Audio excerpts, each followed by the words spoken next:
আল্লাহ বললেন লা ইকরাহা ফিদ্দিন, এই মুসলমান ধর্মে, ইসলাম ধর্মে কোনো বাড়াবাড়ি নেই। আপনি দেখছেন সোশ্যাল মিডিয়াতে সারা বিশ্ব জুড়ে ওই অশুভ শক্তি, হিন্দু বলেন, ওই বিজেপির কিছু মূর্খ মানুষ, তারা মুসলমানদেরকে, দাড়িওয়ালাদেরকে ধরে ধরে বলছে জয় শ্রীরাম বল। আমার তো ভাই বুঝেই আসে না, ওর জয় যদি এত, জয় শ্রীরাম বাবু যদি এত ভালো মানুষ হয়, কেন মানুষকে ধরে ধরে বলাতে হবে কেন? আমার নবীকে করে কেউ বলেছেন যে ধরে ধরে নবীকে নামে কলমা পড়ো? কেউ বলেছে? হাদিসে একটাও পেয়েছো? আল্লাহ নবী করেছে?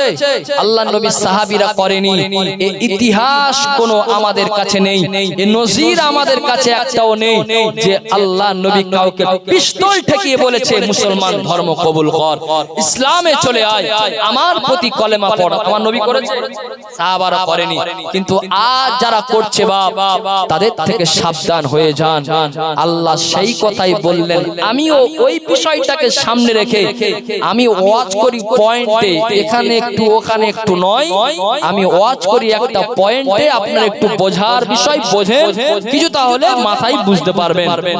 তাহলে আল্লাহ বললেন লা ইকরাহা ফিদ্দিন কদ তাবায়্যানা রুশদু মিনাল গায়। দেখুন কোরআনুল কারীমের একটি আয়াত ততক্ষণ পর্যন্ত আপনি বুঝতে পারবেন না যতক্ষণ না তার আগের আয়াতের সঙ্গে সম্পৃক্ত না করা হবে, জোড়া না হবে। যেমন আল্লাহ বলছেন লা ইকরাহা ফিদ্দিন, দেখুন তারপরে কি আল্লাহ বলছেন কদ তাবায়্যানা রুশদু মিনাল গায়। আসলে ইসলামের প্রতি জোর জবরদস্তি করা যাবে না, কাউকে জোর করে মুসলমান করানো যাবে না। তারপরে আল্লাহ বলছেন কদ তাবায়্যানা রুশদু মিনাল গায়, আল্লাহ বলছেন আমি হিদায়াতের রাস্তাটাকে পরিষ্কার করে দিয়েছি। আসতে বলবেন, আর একটু জোরে বলেন না। আল্লাহ বলছেন আমি হিদায়াতের রাস্তা পরিষ্কার করে দিয়েছি। মানুষ কোন পথে গেলে জান্নাত যাবে আর মানুষ কোন পথে গেলে জাহান্নামে যাবে, সে রাস্তাকে ক্লিয়ার করেছেন কে? আর মানুষকে জোর জবরদস্তি করতে হবে? তারপরে আল উলামা ওয়ারাসাতুল আম্বিয়া, নবীদের ওয়ারিস আলেমরা, আলেমরা হাদিস থেকে বলবেন, কোরআন থেকে বলবেন। তোমার যদি ভালো লাগে, তোমার মাথা যদি ঠান্ডা হয়, তুমি যদি আল্লাহর দয়ার জান্নাত পেতে চাও, তাহলে তুমি ওই রাস্তায় আসো। আর তুমি যদি মনে করো যে না আমি জাহান্নামে যাব, আর জাহান্নামে যখন পানি চাইবে, পানি পানি পানি পানি বলবে, তখন আমাকে ওই গরম পুঁজ আর রক্ত আমি খেতে চাই, তাহলে তুমি ওই খারাপ রাস্তায় যাও। বোঝা যাচ্ছে কিছু বাপ? কিছু বুঝতে পারছেন? হ্যাঁ পারবেন, একটু ধৈর্য দেন, পারবেন। তাহলে আল্লাহ বলছেন লা ইকরাহা ফিদ্দিন কদ তাবায়্যানা রুশদু মিনাল গায়। এতটুকু মানে বুঝতে পেরেছেন তো? আল্লাহ বলছেন হেদায়েতের রাস্তা ক্লিয়ার, কদ তাবায়্যানা রুশদু মিনাল গায়। তারপর বলছে দেখুন ফামাই ইয়াকফুর বিত-তাগুত ওয়া ইউমিনু বিল্লাহ ফাকাদ ইসতামসাকা বিল উরওয়াতিল উসকা।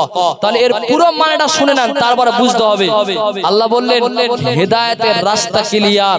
তারপরে আল্লাহ বলছেন যারা কাফেরদেরকে অস্বীকার করে, ওয়া ইউমিনু বিল্লাহ, এবং আল্লাহর প্রতি ঈমান আনে, ফাকাদ ইসতামসাকা উরওয়াতুল উসকা, আল্লাহ বলছেন তারাই হচ্ছে আমার রাস্তাতে আছে। জোরে বলবেন না? আরেকটু জোরে বলেন, আরেকটু জোরে বলেন না। আল্লাহ বলছেন দেখুন কত সুন্দর আয়াতের চমৎকার মানে, দেখুন আল্লাহ একদম রাস্তা ক্লিয়ার করে দিয়েছেন। তোমরা যদি আমার সঠিক পথে আসো, তাহলে তোমরা যদি কাফেরদেরকে অস্বীকার করো, কাফের বলতে কারা? আবু জেহেল, আবু লাহাব, উতবা, শাইবা, মক্কার যারা বিশিষ্ট বিশিষ্ট কাফের ছিল, তাদেরকে আল্লাহ অস্বীকার করতে বলেছেন। আজও আমরা তাদেরকে অস্বীকার করি কি করি না গো? একটু কথা বলেন না। তাদের নাম যখনই শুনি আমাদের মন থেকে দোয়া বেরোয় না বদদোয়া বেরোয়? বদদোয়া। আপনি যদি দুনিয়ায় থাকাকালীন ওই ফেরাউন, ইবলিস, জানোয়ারদের মতো যদি আপনারও কার্যকলাপটা হয়, আশা করি আপনাদের গ্রামের সবাই ভালো। কিন্তু এমনও কিছু গ্রামে ঢুকে আছে যাদের কাজকর্ম সামনে মুসলমান, কিন্তু তাদের কাজকর্মগুলো ইহুদি খ্রিস্টান খ্রিস্টান আবু জেহেল আবু লাহাবের মতো নিজের ভাইয়ের গলায় যে ছুরি চালাতে পারে, নিজের মুসলিম ভাইকে যদি পিটিয়ে পিটিয়ে মেরে ফেলতে পারে, অন্যায় নয়, কিছুই নাই, দোষ নাই, হিংসা ভাবে মেরে ফেলছে, তাকে কি বলবেন আপনি? মুসলমান বলবেন? আল্লাহ তো পরিষ্কার বলেছেন ও কাফের হয়ে গেছে, আল্লাহ পরিষ্কার বলেছেন ও আমার রাস্তা থেকে দূর হয়ে গেছে।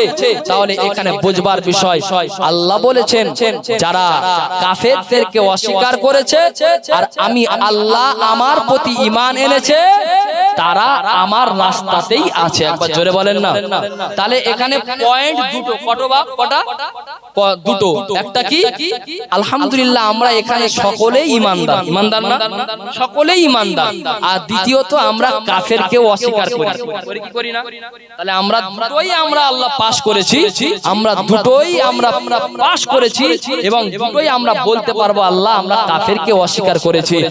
আজও যারা এই গ্রামে বলেন যেখানে বলেন কাফেরদের মতো কার্যকলাপ করছে তাদেরকে অস্বীকার করতে হবে আর আল্লাহর প্রতি ঈমান আনতে হবে। এখন বুঝবার বিষয়, আমরা কাফেরদেরকে ঠিক মতো অস্বীকার করতে পারিনি। যদি বলে কেমন? আপনি বাজারে যাচ্ছেন, একজন বজরং পার্টির একজন এসে বলল তোকে এক্ষুনি জয় শ্রীরাম বলতে হবে, না হলে তোকে মারবো, কাটবো। বাবা আমরা সেখানে কি করবো? চলে আসবো? আমরা সেখানে জয় শ্রীরাম বলবো না? কথা বলেন না।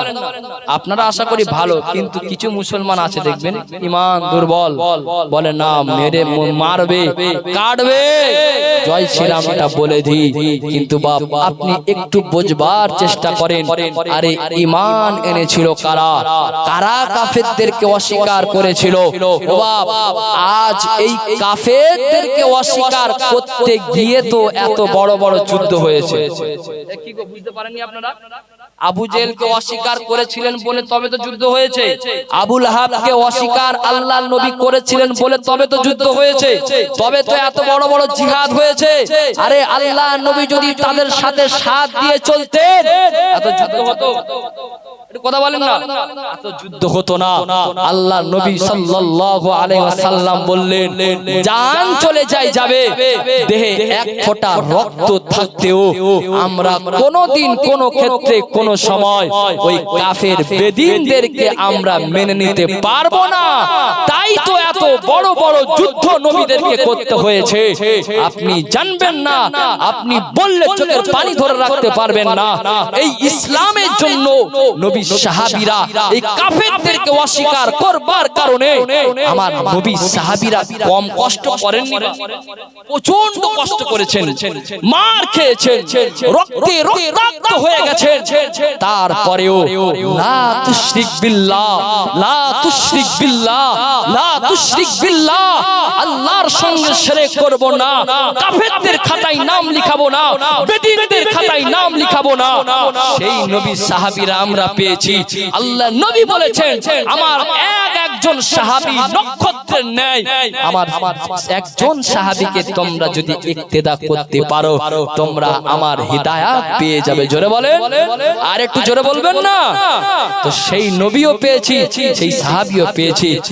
আমি যদি ভাই একটা সাহাবীকে নিয়ে আলোচনা করি, ইসলামের প্রতি কি কুরবান, ইসলামের প্রতি তারা কি কষ্ট করেছেন, একজন সাহাবীকে নিয়ে যদি আমি আলোচনা করি, আমি ছোট্ট ছেলে, আমার এই অল্প বয়সে আমি মনে করি আজ সারা রাত চালানো যাবে, আর আমি চালিয়েছি, প্রমাণ পেয়েছি। ভাই আমার, দোস্ত আমার,